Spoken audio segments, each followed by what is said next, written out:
नमस्कार साथियों, नंदनी क्लासेस साहित्य चैनल में मैं डॉक्टर ए सुकृति हजारे आप सभी का बहुत बहुत स्वागत करती हूँ। यदि आप मेरे चैनल में नए हैं तो चैनल को सब्सक्राइब, लाइक और कमेंट करना ना भूलें ताकि आपको समय समय पर नोटिफिकेशन मिलता रहे। टेलीग्राम में भी जुड़ सकते हैं। टेलीग्राम है, आप वहाँ सर्च करेंगे नंदनी क्लासेस डॉट साहित्य। यहाँ पे आपको परीक्षा के दृष्टिकोण को ध्यान में रखते हुए प्रश्न दिए जा रहे हैं जो कि बहुत ही महत्वपूर्ण है। क्विज कराया जा रहा है दोस्तों, तो आप वहाँ पे भी समूह में जुड़ सकते हैं। तो चलिए आज हम देर ना करते हुए समकालीन नाटक भाग 2 को सुनते हैं। भाग 1 समकालीन भाग 1 के बारे में हमने पिछले वीडियो में विस्तृत जानकारी दी है। आप पिछले वीडियो में भी जाकर सुन सकते हैं। तो देर ना करते हुए आज हम समकालीन नाटक के अंतर्गत पूरा विस्तृत अध्ययन करेंगे। रमेश बख्शी बोल्ड की जानकारी लेते हैं। रमेश बख्शी बोल्ड आप देख रहे हैं यहाँ पे नाटककार हैं जिन्होंने आधुनिकतावादी तथा विडंबना एवं विसंगति के नाटककार के रूप में जाने जाते हैं। रमेश बख्शी बहुत ही महत्वपूर्ण है दोस्तों, याद रख लीजिएगा। आधुनिकवादी एवं विडंबना एवं विसंगति के नाटककार इन्हें माना जाता है। तो इनकी रचना है देवयानी का कहना है 1972 में, बहुत ही महत्वपूर्ण है। देवयानी का कहना 1972 में, ये परीक्षा में पूछा गया प्रश्न है। तीसरा हाथी आप देखेंगे, तीसरा हाथी जो है ये 1975 में लिखा गया है। वामाचार 1977 में लिखा गया है। यादों के घर और कसे हुए तार, देखिए आप यहाँ पे जो रचना है 1979 में लिखी गई रचना है। तो दोस्तों यहाँ पे आपको ये प्रश्न बहुत ही महत्वपूर्ण है, देवयानी का क्या कहना और तीसरा हाथी। तो इसको याद रख लीजिएगा 1972 और 1975 में। अब आगे चलते हैं। हमीदुल्लाह एवं व्यंग्य नाटककार के रूप में प्रसिद्ध है। हमीदुल्लाह का नाम आता है जो व्यंग्य नाटककार के अंतर्गत आता है। प्रश्न बन सकता है कि हमीदुल्लाह किस नाटककार के अंतर्गत आते हैं, तो हमीदुल्लाह जो है व्यंग्य नाटककार के रूप में आते हैं। नाम उनका प्रसिद्ध है क्योंकि उन्होंने व्यंग्य नाटककार अधिक लिखे हैं। देखिए पहला उनका है उलझी आकृतियाँ। उलझी आकृतियाँ यहाँ पे देखिए पैसों को सामाजिक प्रतिष्ठा दिखाकर उन्होंने उनकी रचना में क्या है यथार्थ का चित्रण किया गया है उलझी आकृतियाँ में। अब बात करते हैं दरिंदे, इनकी रचना है दरिंदे। यहाँ पे देखिए दरिंदे। दरिंदे 1975 में, अभी अभी आपने आप देखा है कि इनकी और भी रचना थी दरिंदे। दरिंदे जो 1975 में लिखी गई है ना। वैसे ही यहाँ पे अभी मैंने बताया है कि जो रचनाएं हैं, कौन सी रचना थी दोस्तों, तीसरा हाथी। तीसरा हाथी भी 1975 में लिखा गया है और ठीक दरिंदे भी 1975 में लिखा गया है। इसमें सभ्य मनुष्य के भीतर के पशु का चित्रण किया गया है दरिंदे में, है ना। तो सभ्य मनुष्य के भीतर के पशु का चित्रण किया गया है। उत्तर उर्वशी आप देख रहे हैं यहाँ पे, है ना। ये भी 1979 में लिखा गया है। हरवार और 1986 में लिखा गया है। अब बात करते हैं हमीदुल्लाह कृत उलझी आकृतियाँ। हमीदुल्लाह के जो उलझी आकृतियाँ है उसके नाटक के 3 नाटक हुए हैं। नाटक में 3 नाटक है। हमने उलझी आकृतियाँ का चित्रण किया है जो 1973 में, है ना, प्रकाशित है। तो इस नाटक के अंतर्गत देखिए 3 नाटक कौन कौन से हैं, समय संदर्भ, एक और युद्ध और उलझी आकृतियाँ। ये 3 नाटक है, समय संदर्भ, एक और युद्ध, उलझी आकृतियाँ। 1974 में प्रकाशित जो नाटक है अमृत पुत्र, सत्यव्रत सिन्हा का एक विसंगति नाटक है। 1974 में प्रसिद्ध नाटक जो है अमृत पुत्र, है ना। यहाँ पे देखिए सत्यव्रत सिन्हा का एक विसंगति नाटक है। विपिन कुमार अग्रवाल को कुछ विद्वानों ने हिंदी में विसंगति बोध के नाटकों के आरंभकर्ता के रूप में स्वीकार किया है। तो इसको भी आप ध्यान रख लीजिएगा, विपिन कुमार अग्रवाल। विपिन कुमार के 3 एपिसोड नाटक लिखे गए हैं। यहाँ पे आप देखेंगे 3 अपाहिज, जो कि सर्वप्रथम जो है इनकी कल्पना पत्रिका में प्रकाशित हुई थी। प्रश्न बनता है जो प्रकाशित होती हैं, अगर किताबों में ये आपको मिलता है तो बहुत ही महत्वपूर्ण है। किताब से आप जहाँ से भी आप पढ़ते हैं तो उसको ध्यान में रख लीजिए कि जैसे विपिन कुमार ने ये जो एपिसोड लिखे हैं, नाटक लिखे हैं, उसमें 3 अपाहिज इनका जो नाटक है वो किस रचना में, यानी किस पत्रिका में, रचना में नहीं किस पत्रिका में प्रकाशित है, तो कल्पना पत्रिका में 1960 में ये प्रकाशित हुई है। आगे बात करते हैं, ये रचना जो है नाटक है सुशील कुमार सिंह, जो राजनीतिक नाटककार के रूप में प्रसिद्ध है। प्रश्न बन सकता है, बनता ही है, ऐसे प्रश्न बनाए जाते हैं कि कौन राजनीतिक नाटककार है, कौन सामाजिक नाटककार है, कौन से नाटककार राजनीतिक है। तो ये ध्यान में रख लीजिएगा, सुशील कुमार जो नाटककार हैं उनका जो है वो राजनीतिक नाटक के रूप में प्रसिद्ध है। इनके प्रमुख नाटक जो है इस प्रकार से हैं, जैसे बहुत ही महत्वपूर्ण है सिंहासन खाली है। सिंहासन है खाली है 1974 में। बापू की हत्या जो है हजार बार, है ना, बापू की हत्या हजारवीं बार इनकी रचना है। अंधेरे के राही, नागपाश और चार यारों का यार, चार यारों का यार और नागपाश, ये बहुत ही महत्वपूर्ण है। इसमें से तो सिंहासन सिंहासन खाली है 1974 में। अब बात करते हैं मणि मधुकर की। बहुत ही महत्वपूर्ण है मणि मधुकर। लोक के नाट्य शैली में सामाजिक एवं राजनीतिक नाट्य लिखी गई है। ठीक है, तो इसको याद रखिएगा क्योंकि इसमें से प्रश्न मणि मधुकर का बार बार पूछा जाता है। अब आप देखेंगे कि इनकी रचना क्या है। इनकी रचना है रसगंधर्व, जो 1975 में लिखा गया नाटक है। किसमें लिखा गया है रसगंधर्व दोस्तों? 1975 में लिखा गया नाटक है। क्योंकि यहाँ पे आप देखेंगे इनके राजनीतिक मतलब उनके विषय क्या है इस नाटक में, रसगंधर्व की बात जिसमें कर रहे हैं, तत्कालीन राजनीतिक सामाजिक विसंगति का चित्रण दिखाई दिया है। दूसरी ओर बुलबुल का सराय, बुलबुल का जो सराय है उस समय काल आप देखिए 1978 में आधुनिक राजनीतिक विसंगति पर व्यंग्य किया गया है। ठीक है, तो यहाँ पे आप दुलारी बाई का रचना देखिए 1978, और बुलबुल की सराय भी 1978 में है। दो रचनाएं इनकी है, बुलबुल का सराय और दुलारी बाई, जिसमें दुलारी बाई में कहा गया है कि पुराने अंधविश्वासों, संस्कारों, रूढ़ियों पर व्यंग्य किया गया है। और दोस्तों यहाँ पे आप देखेंगे कि खेला पोलमपुर 1979, है ना, 79 में लिखी गई रचना है। स्वार्थ लोलुप और सत्ता के दिग्भ्रमित होने की ओर संकेत करता है। एक तारे की आंख, यहाँ पे देखिए बहुत ही महत्वपूर्ण है। एक तारे की आंख कबीरदास के व्यक्तित्व पर आधारित लिखा गया है। कबीरदास जी के व्यक्तित्व पर मणि मधुकर ने कौन सी रचना लिखी है तो पूछा जा सकता है, तो एक तारे की आंख उन्होंने रचना लिखी है। दया प्रकाश सिन्हा की बात करते हैं। दया प्रकाश सिन्हा नाटक लिखने के लिए प्रसिद्ध हैं। उनका जो नाटक है वो भी बहुत ही महत्वपूर्ण है, दया शंकर। ये जैसे देखिए राजनीतिक नाटक के अंतर्गत है, नाटक त्रयी कहा जाता है, राजनीतिक नाटक त्रयी है। इतिहास चक्र, कथा एक कंस की और चिड़िया 1990 में। दया प्रकाश सिन्हा के अन्य नाटक भी है, पंचतंत्र, मन के भंवर 1968 में, दुश्मन 1969 में, अपने अपने दांव जो है 1972 में, ओह अमेरिका 1973 में, सांझ सवेरे 1974, मेरे भाई मेरे दोस्त 1974 और सादर आपका 1980 में, है ना। तो अब है शंकर शेष के विसंगति बोध के नाटककार के अंतर्गत आते हैं। इनकी रचना देखिए, फंदी व्यक्ति की विडंबना के नाटकीय चित्रण किया गया है। घरौंदा बहुत ही महत्वपूर्ण है। घरौंदा 1978 में इनकी रचना लिखी गई है। दफ्तरों में कार्यरत युवती के जीवन के यथार्थ चित्रण किया गया है। प्रश्न बनता है कि यहाँ पे शंकर शेष के कौन सा ऐसा नाटक है जिसमें महिलाओं के जो दफ्तरों में कार्यरत युवतियों के जीवन का यथार्थ वर्णन किया गया है ना। तो ये नाटक में इन्होंने दफ्तरों और कार्यालयों में कार्यरत जो स्त्री का जीवन है उसका चित्रण किया है। यह नाटक क्या है, 2 अंकों में विभाजित है। घरौंदा जो है 2 अंकों में विभाजित है। वहीं एक और द्रोणाचार्य बहुत ही महत्वपूर्ण है। ये तो सिलेबस के नेट के सिलेबस में ही लगा है और इसे पढ़ना है।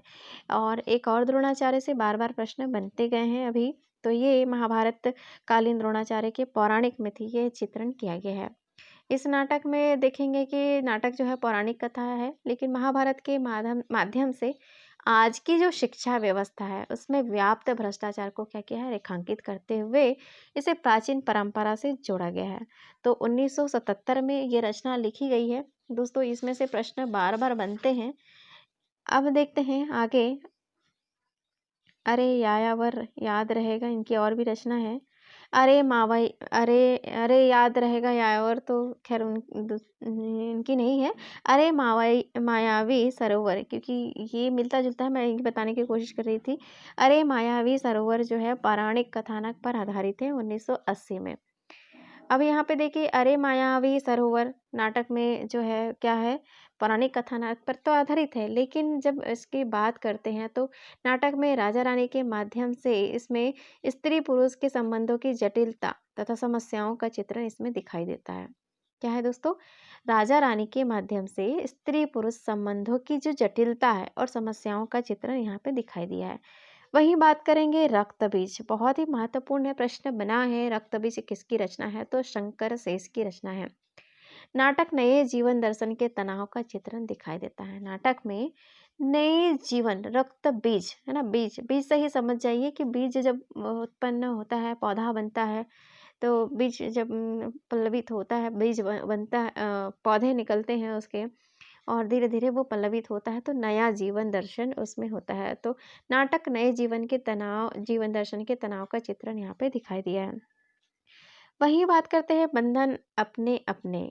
बंधन अपने अपने में देखिए, अब अपने अपने में यहाँ पे इनकी रचना है, बंधन अपने अपने। और चेहरे, चेहरे यहाँ पे देखिए, चेहरे नाटक में क्या है, व्यक्ति व समाज के दोहरे का चित्रण किया गया है। दोहरे चेहरे नाटक में बदलते समय की अस्थिरता तथा तेजी से बदले रहे, जो बदल रहे हैं समाज में, है ना। तब जो नाटक में ऐसा समय, ऐसा दर्शन दिखाया गया है कि जो बदल रहा है समय, नाटक में जो बदलते समय की अस्थिरता तथा तेजी से बदल रहे समाज व मनुष्य के मुखौटे का पर्दाफाश किया गया है। तो चेहरे, ठीक है, स्पष्ट हो जाएगा चेहरे किसकी रचना है, तो शंकर शेष के नाटक है।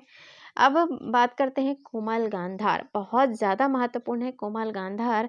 इसमें आप देख रहे हैं कि कोमल गांधार में महाभारत के कथानक पर आधारित है। प्रश्न बनता है कि महाभारत किस कथानक पर आधारित है, तो महाभारत की कथा पर आधारित है, जिसमें नाटक जो है, ये नाटक है जिसमें उस समय के चरित्रों के दुख तथा उनके जीवन के अंधकार का चित्रण किया गया है। उनके समय के जो चरित्र हैं उसके दुख तथा उनके जीवन का अंधकार का चित्रण यहाँ पे दिखाई दिया है। इस नाटक में जब देखेंगे कि हम नाटककार ने प्रकाश व अंधकार के माध्यम से दृश्य परिवर्तन दिखाकर इसे और गहरा अर्थ दिया है। बहुत ज़्यादा महत्वपूर्ण है पोस्टर। पोस्टर बहुत ये मंच में खेला गया है, मंच में मतलब इतना अच्छा इसका ड्रामा खेला जाता है, तो बहुत ही अच्छा है ये नाटक। आप पढ़िए इसको, पोस्टर को। वर्तमान राजनीतिक, सामाजिक, आर्थिक विषमताओं के बीच आम आदमी की त्रासदी का चित्रण यहाँ पे दिखाई देता है। वहीं दूसरी ओर खजुराहो का शिल्पी, खजुराहो का शिल्पी बहुत ही महत्वपूर्ण है। खजुराहो का शिल्पी में नाटक के काम तथा अध्यात्म के दर्शन का चित्रण दिखाई देता है। काम व अध्यात्म के जीवन का विश्लेषण इसमें दिखाई देता है। बिन बाती के दीप, शंकर शेष के नाटक है बिन बाती के दीप। आधी रात के बाद, आधी रात का बाद, ये भी किताब बहुत ज़्यादा बड़ी नहीं है, छोटी सी पतली सी है, आप इसको पढ़ सकते हैं। अगर आपको कहीं मिले पढ़ने तो इसको आप ज़रूर पढ़िए, आधी रात के बाद। नाटक जो है शंकर शेष में, इसमें नाटक में न्याय व्यवस्था पर प्रश्न उठाने वाला एक ऐसा नाटक है जिसमें क्या होता है, एक चोर है और एक जज की कहानी का वर्णन किया गया है आधी रात के बाद में। तो दोस्तों उसको ज़रूर पढ़िए आप, बहुत इंटरेस्टिंग है। जब आप उसको पढ़ेंगे रुचि लगती है, इसको रुचि दिन बढ़ती जाती है। आधी रात के बाद रचना है जब पढ़ते हैं तो ये रहा आधी रात के बाद। पोस्टर, कोमल गांधार, चेहरे, पोस्टर, रक्त बीज, अरे ये मायावी सरोवर, खजुराहो का शिल्पी, घरौंदा, ये सारी रचनाएं हैं। तो दोस्तों शंकर शेठ के नाटक को आप ज़रूर याद कर लीजिए। अब बात करते हैं यहाँ पे मुद्रा राक्षस। अच्छा, इनका देखिए, मुद्रा राक्षस ने रूसी नाटककार गोगोल के नाटक इंस्पेक्टर जनरल का हिंदी नाट्य रूपांतरण आला अफसर नाम से किया है। प्रश्न बन सकता है, बहुत ही महत्वपूर्ण है, इसको तो कर ही लीजिए 2021 के लिए।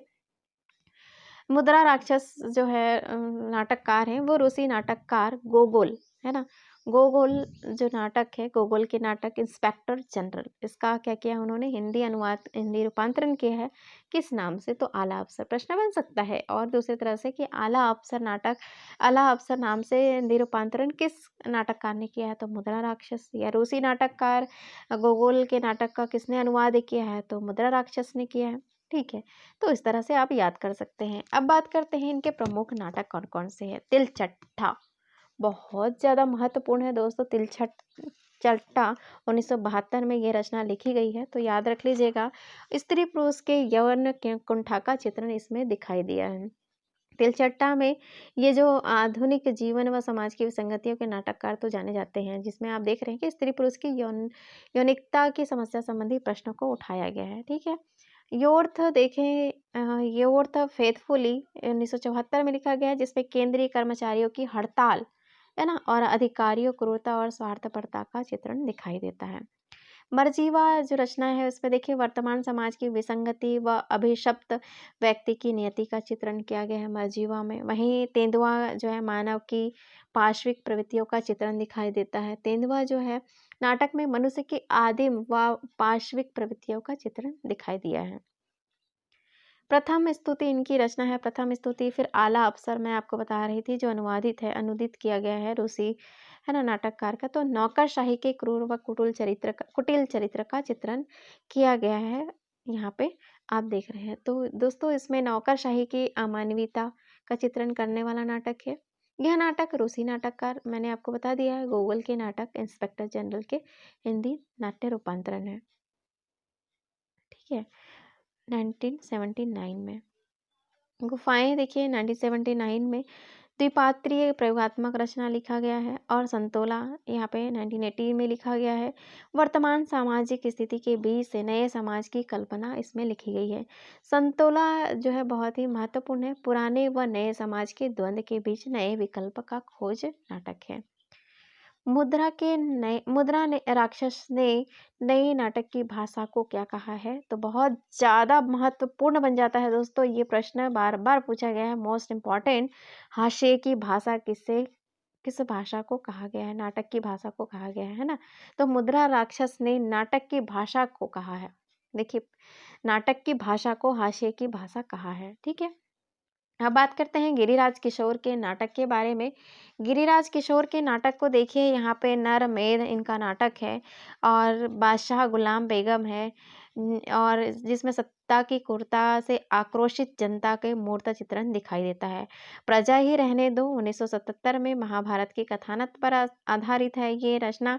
घोड़ा और घास 1980 में लिखा गया रचना है। अब देखिए, केवल मेरा नाम लो, केवल मेरा नाम लो। घोड़ा यहाँ पे देखिए ट्रिक कर सकते हैं। घोड़ा कहता है कि घोड़ा का कहता है, घोड़ा घास खाता है और कहता है, चेहरे चेहरे किसके चेहरे दिखाई दे रहे हैं? तो ये सिर्फ मेरा नाम लो और प्रजा ही मुझे, आप लोग प्रजा ही रहने दो। इस तरह से याद रख सकते हैं, गिरिराज किशोर की रचना है ना। ट्रिक है ये, इस तरह से याद कर सकते हैं। गिरिराज को और क्या किशोर का क्या है, नाटक है, जिसमें से कहता है घोड़ा, और घोड़ा कहता है, घोड़ा और घास कहता है कि चेहरे चेहरे ही दिखाई दे रहे हैं, और यहाँ पे कोई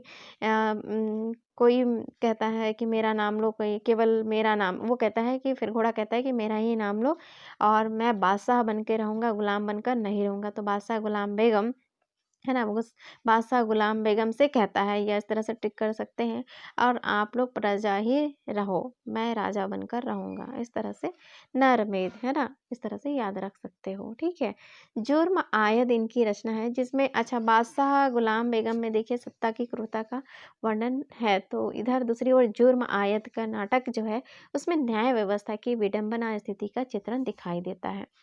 तो दोस्तों ये बहुत ही महत्वपूर्ण है इनकी रचनाएं जो है। अब देखें कि इनकी जो रचना है इसमें से आप याद ही रख लीजिएगा, क्योंकि यहाँ से प्रश्न बनते हैं। अब देखते हैं, जुर्म अहमद इनकी रचना है। और भी, जुर्म आयद, आयद 1987 में इनकी रचना लिखी गई है। न्याय व्यवस्था के खोखलेपन का चित्रण है। वही काट का तोप में व्यंग्यात्मक नाटक है, बहुत ही महत्वपूर्ण है 2001 का, क्योंकि नए जो कुछ ऐसे होते हैं जो 2001 2020 19 में जो भी नए नाटककार आ जाते हैं, रचनाकार आ जाते हैं, उनका पूछा जाता है जो प्रसिद्ध होते हैं। ठीक है, तो व्यंग्यात्मक नाटक के अंतर्गत इनका नाटक है काट का तोप, 2001 में लिखा गया है। गिरिराज किशोर कृत जो रचना है उसमें आप देखेंगे कि नरमेध के संबंध में डॉक्टर गिरीश रस्तोगी लिखते हैं, कहते हैं कि नरमेध वस्तुतः आधुनिक बोध से उपजा जो है इंटेलेक्चुअल्स नाटक है। ठीक है, तो उपजा है ये नाटक। और यहाँ पे देखिए पांचवा सवार नाटक जो है 1979 में, नाटक बलराज पंडित का महत्वपूर्ण नाटक है, बूढ़े समाज की समस्या पर आधारित नाटक है।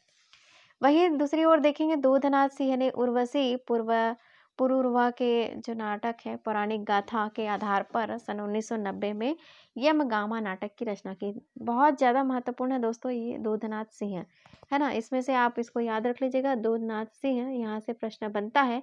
दूधनाथ सिंह की रचना के बारे में बताइए तो उर्वशी पुरूरवा प्रश्न जो पौराणिक गाथा के आधार पर लिखा गया यम गामा नाटक है। ललित कुमार सहगल, इन्होंने हत्या एक आकार की नाटक की रचना की है। दूसरी ओर यहाँ पे देखिए शिवमूरत सिंह ने पूर्वाध नाटक की रचना की है। डॉक्टर विनय ने महाभारत के कथानक पर एक प्रश्न मृत्यु काव्य नाटक लिखा है। असगर वजाहत ने इला की आवाज नाटक लिखा है। किसकी नाटक लिखा है? इला की आवाज नाटक लिखा है। ब्रिजमोहन शाह व्यंग्य एवं विसंगति बोधक के नाटककार हैं। इनके प्रमुख नाटक इस प्रकार से हैं, देखिए त्रिशंकु, है ना। त्रिशंकु भी यहाँ पे लिखा गया है 1973 में, व्यंग्य समस्या नाटक है। वही शहे इमात 1976 में विसंगति बोध का नाटक है। युद्ध मन, युद्ध की व्यवस्था, युद्ध का विरोध, युद्ध से विरक्ति स्थिति का चित्रण दिखाई देता है। दशरथ ओझा का कथन है यहाँ पे त्रिशंकु हिंदी का आधुनिक युग में पहला तेज तुर्ष और तल्ख नाटक है। तो बहुत ही महत्वपूर्ण है। त्रिशंकु के बारे में अगर कथन पूछ दिया जाता है तो आप इसको, दशरथ ओझा जी का कथन है, उसको याद रख लीजिए। त्रिशंकु हिंदी का आधुनिक युग में पहला तेज तुर्ष तल्ख नाटक है। शह ए मात बहुत ज़्यादा महत्वपूर्ण है। शह ए मात हिंदी का एक गिनिफिकेंट नाटक है। ठीक है दोस्तों, गिनिफिकेंट नाटक है, पूछा जाता है। रामेश्वर प्रेम के निम्नांकित यहाँ पे आप देख रहे हैं कि चारपाई, राजा, नंगा है, कालपात्र, अज्ञात घर, कैंप, शस्त्र, संतान और लोमड़ वंश इनकी रचना है। लोमड़ वेश नाटक जो है अंग्रेज नाटककार विन जॉनसन के हास्य नाटक दी फॉक्स वॉल पोनी का हिंदी रूपांतरण किया गया है। नरेंद्र मोहन का तो बहुत ही ज्यादा महत्वपूर्ण है। इसमें से प्रश्न बनते हैं। कहे कबीर सुनो भाई साधो 1987 में ये रचना लिखी गई है और कबीर के व्यक्तित्व आधारित है ये रचना। सिंहधारी 1988 में, कलंदर 1991 में सूफियों की मस्ती आज़ादी का चित्रण दिखाई देता है। वहीं दूसरी ओर नो मैंस लैंड जो है 1994 में हिंदुस्तान के बंटवारे की त्रासदी का चित्रण किया गया है। अभंग गाथा देखिए संत तुकाराम के जीवन पर आधारित है। ये बहुत ही अच्छी किताब है। ये महाराष्ट्र में बहुत ज़्यादा प्रचलन है, तुकाराम के जीवन पर आधारित है। इसको आप हिंदी अनुवाद में इसमें वैसे किया हुआ है मराठी के साथ साथ, तो आप इसको पढ़ सकते हैं। अभंग, तो ध्यान रखिए तुकाराम के जीवन पर आधारित जो यहाँ पे वर्णन है वो क्या कहा जाता है, तो उसका नाम है अभंग गाथा। प्रश्न बनता है। नो मैंस लैंड नाटक मंटो की कहानी टोआ टेक सिंह से प्रभावित है। शरद जोशी व्यंग्य नाटक लेखक के रूप में प्रसिद्ध है ना। ये व्यंग्य नाटककार है शरद जोशी। बहुत ही महत्वपूर्ण है कि शरद जोशी किस प्रकार के नाटककार है, तो ये जो है शरद जोशी जो है वो क्या है, व्यंग्य नाटककार के रूप में गिने जाते हैं। ठीक है, आगे देखते हैं और भी इनकी रचना है।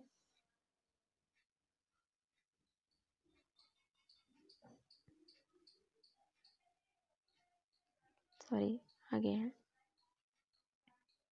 यहाँ पे देखिए मुद्रा राक्षस का ये हो गया है। और दोस्तों ये सुदर्शन के बारे में देखते हैं। यहाँ पे सुदर्शन मजेठिया ने हिंदी के में नुक्कड़ नाटक की शुरुआत की है। बहुत ही महत्वपूर्ण है। नुक्कड़ नाटक आप जानते हैं, परिचित हैं, तो नुक्कड़ नाटक की शुरुआत किसने की है, तो सुदर्शन मजीठिया ने हिंदी का जो है नाटक, नुक्कड़ नाटक लिखा है। 1986 की बात है। सुदर्शन मजीठिया ने चौराहा नाटक की रचना की थी, है ना। जो बीच में यहाँ पे देखते हैं ऐसा खेला जाता है नुक्कड़ नाटक। आचार्य नंदकिशोर ने निम्नलिखित, यहाँ पे आप नाटक की रचना देखेंगे। देहांतर बहुत ज़्यादा महत्वपूर्ण है। नंदकिशोर के नाटक देहांतर बार बार पूछा गया है 1987 में। इसमें आधार जो है वो देखिए, देहांतर में ययाति, शर्मिष्ठा, देवयानी एवं पूर्व की पौराणिक कथा भूमि पर आधारित है। पूछा जा सकता है ययाति, शर्मिष्ठा और देवयानी एवं पूर्व की पौराणिक कथा किस नाटक में है, तो देहांतर नाटक में है। पागल घर 1988 में काल्पनिक नाटक है नंदकिशोर का, आचार्य नंदकिशोर का। हस्तिनापुर महाभारत की कथा पर आधारित है। जिल्ले सुबहानी मुगल बादशाह अकबर की जीवनी पर आधारित है। जूते अरेबियन नाइट्स की लोकप्रिय कथा पर आधारित है। गुलाम बादशाह 1992 में बलबन की जीवन कथा पर आधारित है। पूछा जाता है अगर तो गुलाम बादशाह के किस नाटक मतलब नाटक में किसका जीवन का कथा वर्णन है, तो बलबन के जीवन कथन पर आधारित है। किमिदम यक्षम मूर्तिकार पिता एवं उसकी पुत्री के बीच का प्रेम का वर्णन दिखाई देता है ना। समकालीन नाटक कृष्ण बलदेव वैद्य के प्रमुख स्थान है, जिसमें नाटक आप देखेंगे भूख आग है। 1998 में यह एक विडंबना प्रधान नाटक है। हमारी बुढ़िया 2000 में एक बूढ़ी स्त्री की त्रासदी का चित्रण है। सवाल और स्वप्न 2001 में स्त्री की अस्मिता की त्रासदी का चित्रण दिखाई देता है। वहीं दूसरी ओर बुढ़िया की गठरी नामक कहानी पर हमारी बुढ़िया नाटक का सृजन किया गया है, जो लेखक की एक कहानी यहाँ पे है। नाग बोडस के प्रमुख नाटक की निम्नांकित की बात करें तो देखिए इनकी रचना बहुत ज़्यादा महत्वपूर्ण है। खूबसूरत बहू 1998 में लिखी गई है, जिसमें आप देखेंगे कि ग्रामीण जीवन पर आधारित नाटक है। वसीयत 1998 में लिखी गई है। इनके 4 नाटक है। नाग बोडस के प्रमुख नाटक है, जिसमें खूबसूरत, वसीयत और दलित जो है ये 1998 में लिखी गई रचना है। और बात करें तोता झूठ नहीं बोलता, ये भी 1998 में लिखी गई रचना है। पढ़ो फारसी बेचो तेल 2002 में ऑस्ट्रेलिया के प्रख्यात दार्शनिक यहाँ पे विंटगेस्टाइन के जीवन पर आधारित की रचना लिखी गई है। अब बात करते हैं, बहुत ही महत्वपूर्ण है स्वदेश दीपक। स्वदेश दीपक के बारे में बात करें तो ये प्रगतिशील चेतना के नाटककार के रूप में गिने जाते हैं और इनकी बहुत ज़्यादा महत्वपूर्ण है कोर्ट मार्शल। प्रश्न बनता है कि कोर्ट मार्शल किसकी रचना है, तो कोर्ट मार्शल दोस्तों फौजी जीवन की सच्चाई का चित्रण है। और देखेंगे कि नाटक बाल भगवान की रचना यहाँ पे आप देख रहे हैं, है ना, 89 में लिखी गई रचना है। लेखक की इसी शीर्षक की कहानी का नाट्य रूपांतरण किया गया है। तो दोस्तों कोर्ट मार्शल में दिखाया गया है कि जो वर्ग एवं जाति भेद के रोग से जो ग्रस्त देश की फौज है, उससे भी इस रोग से मुक्त नहीं हुए, इसका वर्णन किया गया है।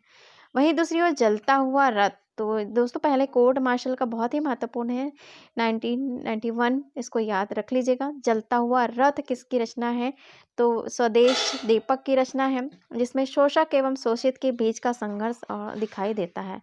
जलता हुआ रथ की बात कर रहे हैं, जिसमें नाटककार ने स्पष्ट कहा है, स्पष्टता की बात करते हैं। आज के समाज का 2 वर्गों में विभाजन दिखाया गया है। एक वो शोषक शक्ति संपन्न हिंसक वर्ग है और दूसरी ओर रोटी के लिए तड़पता शोषित पीड़ित वर्ग है। शोषकों द्वारा जो पीड़ित समाज ही क्या है, जलता हुआ रथ का वर्णन दिखाई देता है। वहीं बात करेंगे वो सबसे उदास कविता। सबसे उदास कविता आप देख रहे हैं, वर्ग संघर्ष का चित्रण यहाँ पे दिखाई देता है। सबसे उदास कविता में वर्ग संघर्ष का खुलकर चित्रण किया गया है। लेखक की दृष्टि में आज के समय में औरत, मजदूर और निर्धनता सबसे उदास कविता है। इनकी उदासी दूर करने के लिए वर्ग संघर्ष का रास्ता ही एकमात्र विकल्प है। तो ये सबसे उदास कविता स्वदेश दीपक जी की कविता है, नाटककार है। काल कोठरी 1999 में कलाकार की पीड़ा का चित्रण दिखाई देता है। अब देखते हैं राजेश जैन का नाटक, बहुत ही महत्वपूर्ण है। राजेश जैन की नाटक के बारे में जान लेते हैं। इसमें से प्रश्न बार बार बनते हैं, हालांकि बार बार नहीं, ये विश्व वंश की बात कर रही हूँ, ये बना हुआ है। राजेश जैन व्यंग्य नाटककार के रूप में गिने जाते हैं। इनका पहला नाटक देखिए वायरस है, 1994 में लिखा गया है। वहीं दूसरी ओर विश्ववंश 1999 में, विश्ववंश पूछा गया प्रश्न है 1999 में, विश्ववंश इनकी रचना है। अब बात करेंगे इनके वायरस नाटक के बारे में ही। वायरस नाटक में एक अन्य नाटक भी संकलित है, जिसका नाम है धक्का पंप है। वायरस नाटक का एक अन्य नाटक भी है। पूछा जाएगा अगर कि राजेश जैन व्यंग्य नाटककार है और उनके नाटक जो है वायरस नाटक का एक अन्य नाम भी बताइए, या क्या नाटक है, तो धक्का पंप नाटक है। धक्का पंप एक क्या नाटक है, व्यंग्यात्मक नाटक है। इसमें देखेंगे प्रताप सहगल ने 2 नाटक की रचना की है। प्रताप सहगल बहुत ही महत्वपूर्ण है, इसमें से प्रताप सहगल के भी प्रश्न बनते हैं। अन्वेषक और कोई नहीं कोई अंत 1999 में, अन्वेषक 1992 में और कोई नहीं अंत 1999 में। अब देखिए ना, अन्य नाटककार भी हैं जिसका थोड़ा-सा हम परिचय ले ही लेते हैं, क्योंकि ये अब समकालीन नाटक के अंदर पूरा विस्तृत मैंने आपको जानकारी दी है। नरेश मेहता की देखिए खंडित यात्राएँ, रोटी और बेटी, सुबह के घंटे। नाटककार है शिव प्रसाद सिंह है, घंटियाँ गूंजती है, आपको मैंने बताया है बहुत ही महत्वपूर्ण है। घंटियाँ गूंजती है किसकी रचना है, तो शिव प्रसाद सिंह की। अधूरी आवाज कमलेश्वर जी की है। पेपर वेट, बहुत बार प्रश्न बना है, पेपर वेट किसकी रचना है, तो रमेश उपाध्याय की। काला मुंह पूछा गया है, नहीं है, ये गोविंद चातक का है। जादू जंगल राजेश जोशी जी की हैं। तमाशा राजकुमार भ्रमर का है। और जयशंकर त्रिपाठी कुरुक्षेत्र का सवेरा। संतोष कुमार चाय पार्टियां, इस तरह से इनकी रचना है। अब यहाँ पे देखिए, शंबुक की हत्या नरेंद्र कोहली की है। रमेश चंद्र मारा जाई खुसरो, सुदर्शन चोपड़ा काला पहाड़, पृथ्वीनाथ शास्त्री क्रीडनक, लक्ष्मी नारायण भारद्वाज अश्वत्थामा का है। अजीत कुमार पुष्कल घोड़ा घास नहीं खाता अजीत कुमार पुष्पल का है। कणाद ऋषि भटनागर जहर जनता का सेवक, तस्वीर उसकी अभिमन्यु चक्रव्यूह में चिरंजीत, इस तरह के नाटक है। प्रमुख अनुदित नाटक एवं नाटककार के अंतर्गत हम देखेंगे, जिसमें अनुवादक नाटक भी लिखे गए। अनुदित नाटक है शकुंतला का राजा लक्ष्मण सिंह का नाटक है। और रत्नचंद्र लीडर भरम जालक नाटक है। और मुद्रा राक्षस का मैंने आपको बताया है, आला अफसर 1979 में लिखा गया है। वही बर्नम वन रघुवर सहाय का है। वंदनी विष्णु प्रभाकर ने किया है यहाँ पे। और लोमड़ वेश रामेश्वर प्रेम का चित्रण दिखाई देता है। वहीं अभिज्ञान शकुंतलम नाटक की देखिए, जिसमें संस्कृत में ये भाषा में लिखा गया है और कालिदास के जीवन पर वर्णन है। कॉमेडी ऑफ एरियस जो है विलियम शेक्सपियर के नाटक है। और मैकबेथ की रचना अंग्रेजी में है, जिसे विलियम शेक्सपियर ने अनुवाद किया है। तो दी फॉक्स या वाल्पोनी जो है वेन जॉनसन के नाटककार है। अब हम बात करेंगे मन्नू भंडारी के। बहुत ही महत्वपूर्ण प्रश्न इसमें से मन्नू भंडारी के प्रश्न बनते हैं। तो दोस्तों यहाँ पे देखिए, बिना दीवारों के घर इनकी रचना है। बिना दीवारों के घर जो है 1965 में, इसमें पति पत्नी के बीच के तनाव का चित्रण दिखाई देता है। वहीं दूसरी ओर महाभोज बहुत ही महत्वपूर्ण है। महाभोज 1982 में इनके उपन्यास महाभोज के नाट्य का रूपांतरित किया गया है। और इसमें से आप देखेंगे कि प्रश्न बनते ही है। बिना दीवारों के घर प्रश्न पूछा, बार बार पूछा गया है। और महाभोज जो प्रश्न है, यह किसकी रचना है, ये पूछा जाता है, तो उसको याद रख लीजिएगा। अब आगे बढ़ते हैं। शांत मेहरोत्रा ने 2 प्रमुख नाटक लिखे हैं। एक और दिन, ठहरा हुआ पानी। ठहरा हुआ पानी किसकी रचना है, तो शांति मेहरोत्रा के नाटक के अंतर्गत है। मृदुला गर्ग ने निम्नलिखित नाटकों की रचना की है। मृदुला गर्ग के नाटक के बारे में जानकारी लेते हैं, जिसमें एक और अजनबी 1978 में स्त्री पुरुष संबंधों का चित्रण दिखाई देता है। वहीं दूसरी ओर जादू का कालीन नाटक है 1993 में। बंधुआ मजदूर के बच्चों की व्यवस्था और त्रासदी का चित्रण है। कितनी कैदे किसकी रचना है, तो मृदुला गर्ग की रचना है। स्त्री पुरुष के बीच प्रेम व्यापार का चित्रण दिखाई देता है। दुल्हन एक पहाड़ की रचना किसकी है, तो दुल्हन एक पहाड़ मृदुला गर्ग की रचना है। आप देखेंगे कि ये जो रचना है यहाँ पे कितनी कैदें बार बार पूछा गया प्रश्न है। कितनी कैदें, तो याद रख लीजिए मृदुला गर्ग की है। दुल्हन एक पहाड़ की रचना जो है इसोबेल एंडोज की एकांकी ब्राइड फ्रॉम द हिल्स के आधार पर की गई है। मन्नू भंडारी की बात कर रहे थे, जिसमें रजनी नाम के लोकप्रिय धारावाहिक की पटकथा है और उनके द्वारा मन्नू भंडारी द्वारा लिखी गई रचना है। अब बात करते हैं, दूसरा संस्करण 1969 में लिखा गया है। कितनी कैदें, देखिए दुल्हन एक पहाड़ी, और दूसरा संस्करण है एक ही जिल्द में 3 कैदें नाम से प्रकाशित हुआ था। तो ये प्रश्न बार बार बनता है, 3 कैदें।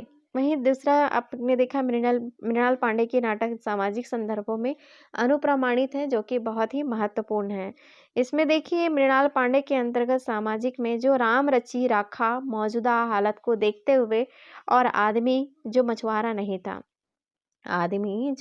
नहीं था, ये जो नाटक है ये किसका है ना, तो वो पूछा जाता है।